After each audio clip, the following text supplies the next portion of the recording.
Halo. Mimi nakwambia ni hatari wale watu. Nishaishiwa ataka ni wapi. Kwanza mtu mwenye alisema kaseme watu asere Uganda aseme ni senene anastahili kupewa kachupa. Tutaongea tu baadaye mnapata ba client. Sawa merci. Karibu ba client. Mnaenda kumpaka nyewe wote? Mnisameni nitia katuka kitu hapo tu kesi. Gene bikisi. Musome tu muangalie na nyinyi. Jimbo numbenga umutwe n'umuntu mugabo ahasigaye hose ni senene. Wewe unachoangalia. Umuti ko spere kabisa mkuchapa. Mimi nakwambia mtu anastahili kupewa kupa. Ibyo nsomye ndi kubisoma neza cyangwa ndibeshye. Angalia bien. À la chasse au secret de servant. Muri guhiga inzige z'abanyaseruganda. Bala iko watu. Bala kwa manyama tu wanakia tu kutusumbua huko kwetu na kuvaa parcelle zetu kisha watu ache vile. Hapa hivi. Una kitu tunafanya kama mapanzi huko kwetu. Ye masenene.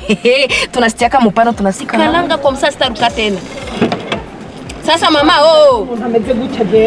mama pardon kwanza cyo kunifanyia maseni na kwani ni si pardon fugele bwangu kwa twende muri aka kazi ka ukora ubushoferi ntibigushikira ukava iwanyi bugo ukagira usange canke imuhumuro canke muri Seruganda.